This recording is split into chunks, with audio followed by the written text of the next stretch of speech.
Mau liburan ke Singapura tanpa travel agent? Wajib tonton ini dulu, karena saya akan membahas hal-hal yang harus kalian ketahui sebelum kalian liburan ke Singapura. Apa aja yang tidak boleh dibawa, dan apa aja yang tidak boleh dilakukan selama di Singapura, dan tentu saja beserta tips-tipsnya agar liburan kalian ke Singapura berjalan lancar, menyenangkan, dan pastinya bakal jadi pengalaman yang tak terlupakan. Di sini juga saya akan bahas mengenai cara memilih hotel di Singapura. Jadi nontonnya jangan setengah-setengah ya. Tapi sebelumnya, saya juga minta bantuan kalian dengan like video ini dan subscribe bagi yang belum subscribe. Dan silahkan share video ini ke sosial media kalian. Siapa tahu ada teman atau saudara kalian yang lagi cari-cari informasi seperti ini. Hitung-hitung kita saling berbagi kebaikan ya. Dan bisa jadi amal jariah kita kalau video yang kita share ini bermanfaat untuk orang lain. Pertama, kita harus tahu dulu syarat terbaru masuk ke Singapura yang berhubungan dengan COVID. Sekarang, Singapura tidak mempermasalahkan lagi turis yang datang ke Singapura itu sudah vaksin atau belum. Singkat cerita, sudah bebas vaksin.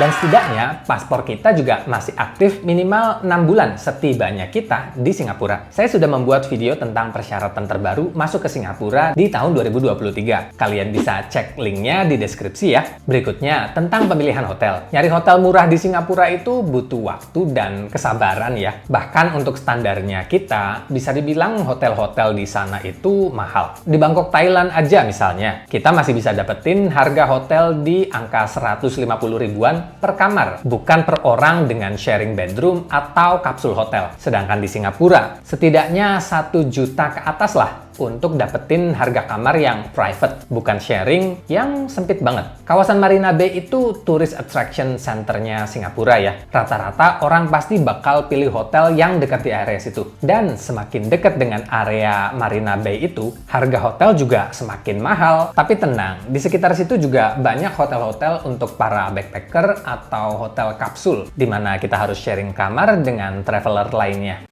Sok tahu, aku lihat di Traveloka ada kok kamar yang 500 ribuan di Singapura.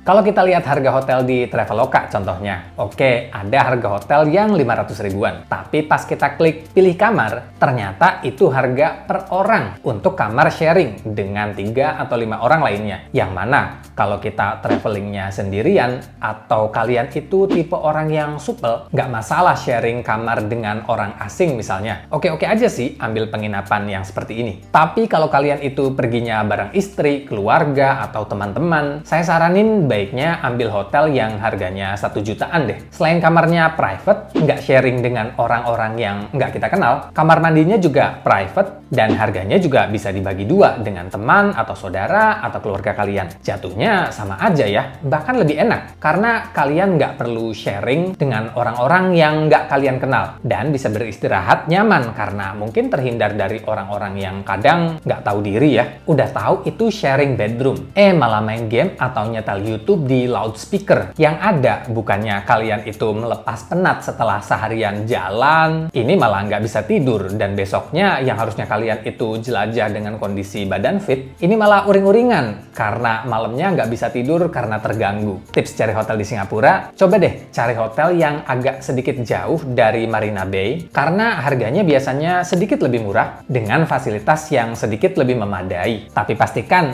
hotel yang kalian pilih itu dekat dengan bus stop atau MRT station agar tidak perlu jalan jauh lagi kalau mau kemana-mana. Saya pribadi waktu kemarin ke Singapura ya, itu nginepnya di Value Hotel Balestier. Walau lebih jauh dari area Marina Bay, di depan hotel itu ada bus stopnya. Jadi kemana-mana bisa diakses pakai bis. Dan di seberang hotelnya juga ada bus stopnya. Jadi saat kita balik dari jalan-jalan mau ke hotel lagi, itu bisnya berhenti sampai ke seberang hotel kita. Jadi tinggal nyebrang aja, udah sampai hotelnya. Cari makan juga gampang di sini. Tinggal jalan kaki ke kanan ada Indian food court. Terus saya pesen nasi biryani. Ini porsinya besar sekali.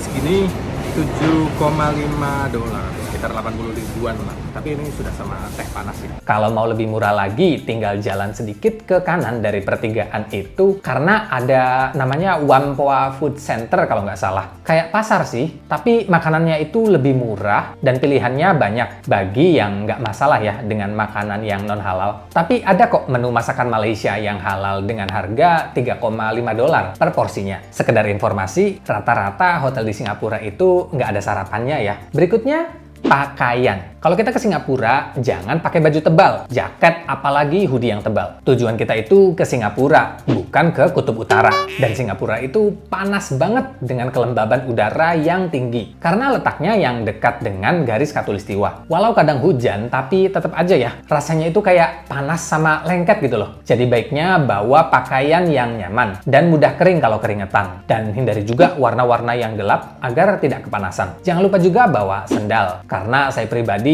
untuk jalan kaki itu lebih nyaman pakai sendal daripada pakai sepatu. Apalagi kalau kalian sampai salah pilih sepatu ya, itu kaki bisa lecet-lecet dan kukunya bisa lepas. Jangan lupa juga bawa topi dan kacamata hitam. Berikutnya tentang makanan. Di Singapura itu banyak hawker center atau tempat makan dengan berbagai menu yang menggoda selera. Dan harga makanan di Singapura itu proporsinya rata-rata $5. Bisa lebih murah, bisa lebih mahal, tergantung menu yang kalian pilih. Jadi kalian budgetin aja sekitar mungkin 100-150 ribuan lah sekali makan. Syukur-syukur bisa menghemat ya, mungkin dengan membawa mie instan dari Indonesia. Nah, tipsnya, kalian bawa tisu sendiri, karena di sana itu nggak disediain tisu. Dan kalau kalian sudah selesai makan, itu tray beserta piring, mangkuk, gelas, kalian bereskan sendiri dan taruh sendiri ya di tempat yang disediakan. Jadi setelah makan, jangan asal tinggalin gitu aja. Dan kalau ada tisu, kertas, atau plastik, baiknya jangan digeletakin gitu aja di atas meja, karena itu sama aja dengan kita membuang sampah sembarangan. Dan denda membuang sampah sembarangan di sana itu mulai dari $500 untuk pelanggaran pertama. Itu kalau dirupiahkan mungkin sekitar 5,5 jutaan kali ya. Jadi pastikan meja kalian bersih dari bekas tisu atau apapun. Kolong meja juga dicek, mungkin masker kalian jatuh, karena itu juga dianggap nyampah. Berikutnya,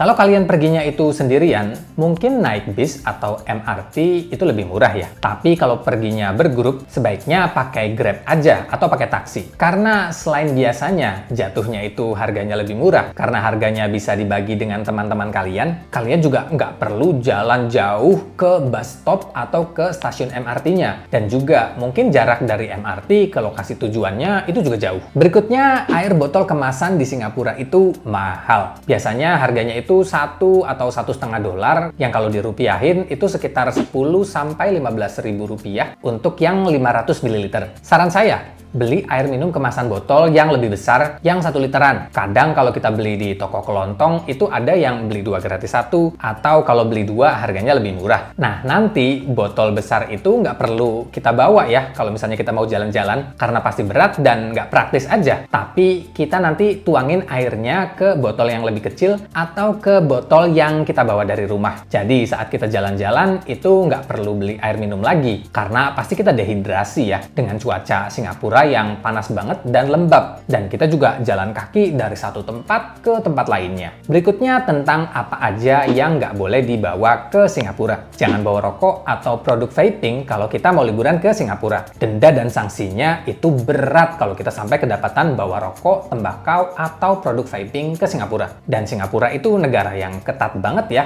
dan disiplin mengenai aturan yang berlaku. Jangan juga bawa permen karet. Kalian bisa lah beberapa hari nggak ngunyah permen karet, nanti kalau udah di Indonesia lagi, baru deh kalian bisa puas-puasin makan permen karet atau mengunyah permen karet sebanyak yang kita mau. Dan terakhir, tentang beberapa hal yang nggak boleh dilakukan selama kita di Singapura.